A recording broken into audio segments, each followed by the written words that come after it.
Hi everyone, so this video is going to be a video that has been much requested ever since I told people that I'm moving. This is my top 5 roommate tips and tricks and red flags. I wanted to make this video a little bit broken down because I can get very heated and it's a heated topic for me. I kind of broke it down into 5 main things that I would suggest, like more like tips, and then in each one of those is kind of a red flag, things to avoid, things that based off my personal experience. I want to say that this is based off of all the roommates that I've lived with, not just a couple, 1 or 2, or anything like that. This is just kind of a general thing. And my number one is don't live with strangers. I know it's really hard this day and age to not live with strangers. Like for me personally, I have never lived with friends. It's just because I moved to a new city, I didn't have people that I knew that I felt comfortable living with at the time, and I just didn't have friends that I felt I could live with. For me personally, I lived by myself for a couple years, and then in the last year and a half, 2 years, I lived with roommates. And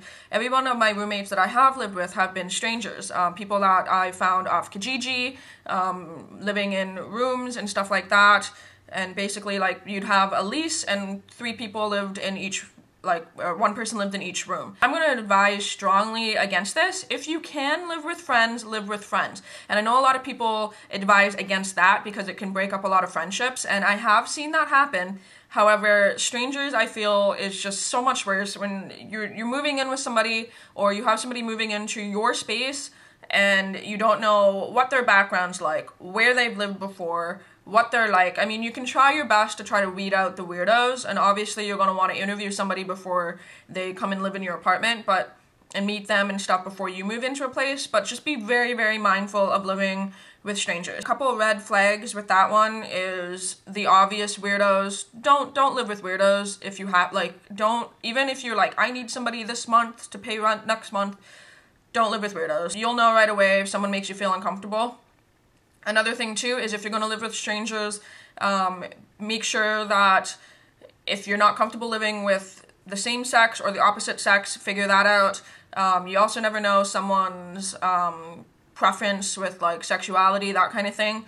So that's the kind of thing that you want to know a little bit about somebody before you live with them. That's kind of just my heads up on that one. Number 2 is to know your power. What I mean by this is know when you're moving into a place who's on the lease, how much power, who owns the power of what.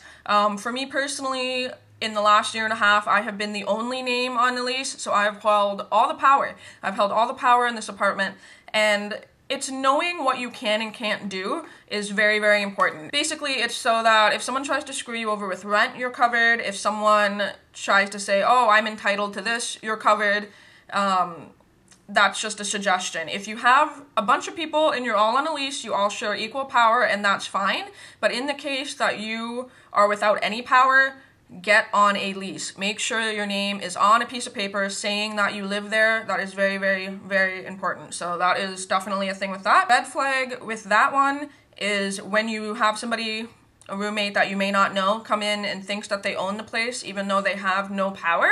That is going to get ugly, and it's going to get ugly really fast. I had some people move in, very own the place, move all my furniture around, stuff like that, where I'm like, hold on, like, you don't have anything that technically even says you live here, why are you touching my stuff? It kind of ties into my next one. This is number 3, which is protect your privacy. If you're living in a house or an apartment with several rooms, you get a lock on your door. You're gonna thank yourself big time to get a lock on your door. You never know who you're living with. Even if you're living with friends, you never know who might rip you off. It's just really not fun. You never know when you're gonna want your doors locked, that kind of thing. So that is definitely a big thing. A red flag with that one is then having somebody feel very untrustworthy of you.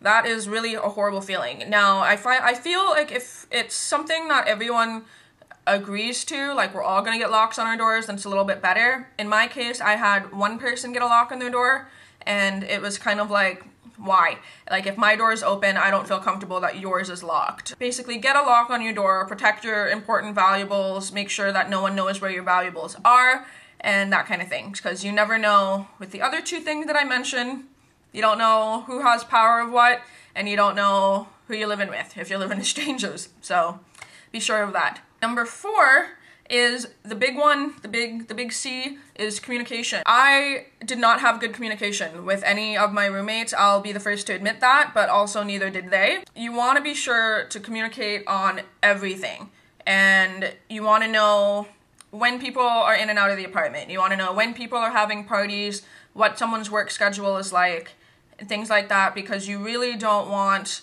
to have, for example, if you open work on a Saturday morning, you don't want to find out Friday afternoon that someone's having a party until 2 o'clock in the morning. That's the kind of thing that will really balance well with communication. I suggest getting a whiteboard, writing down everything. Hey guys, this is da-da-da-da-da.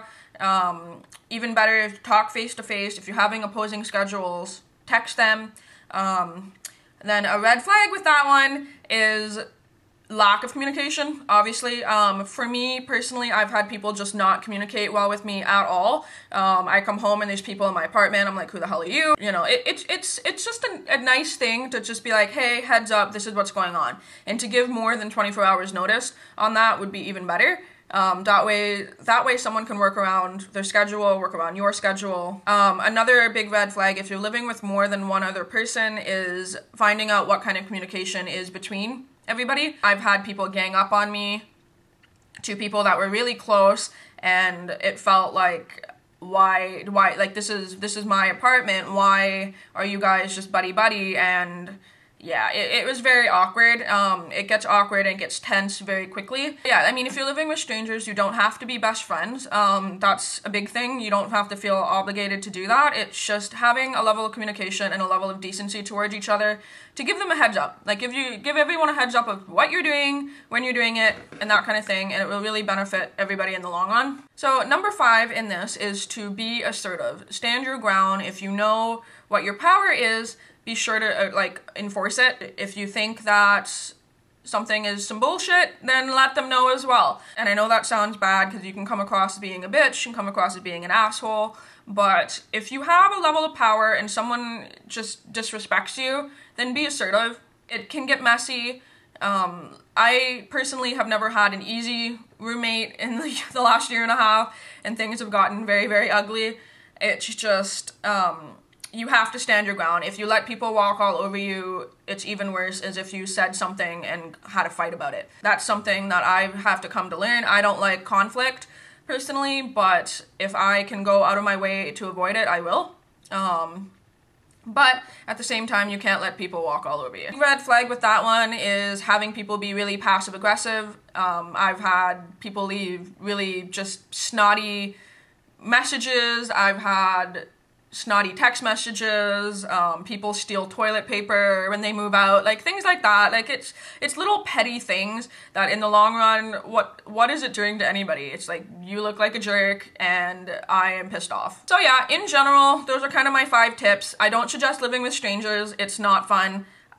Know your power and get signed on a lease. If you live there, get signed on a lease, because otherwise that's going to screw you with everything. Protect your privacy, get your locks on your doors, get locks changed if someone moves out. That's a big one too. If someone is not going to give you a key back, get the locks changed immediately. Even if you have to pay for it, it's totally worth it. Number 4 is communication. Talk about everything, because that's just going to help everyone know what's going on. And to be assertive and stand your ground when you have to. So hopefully that wasn't too long-winded, and like I said, I don't want to get into like specific things with roommates, just so that I don't want to offend anybody and I don't want to get into dirt, because I'm not like that. But that's just some tips and tricks. Hopefully it can help you out. Please leave comments down below if you have any other questions regarding roommates. If you feel uncomfortable about something, let me know. I've lived with enough now that I feel like I can have most answers for most questions. Hopefully that helps some of you guys out who are moving in with somebody or living with roommates. And really, I guess my 6th tip is just don't live with roommates. Live by yourself or with a partner that you like. That is kind of my big thing, because I did not enjoy having roommates, and the only time that I felt I was truly happy in a place is when I lived by myself. So hopefully that helps you guys out. And I know that's a pretty long-winded video, but again, like I said, leave any comments down below and I will be sure to help you out. And until my next video, I will talk to all of you soon. Bye.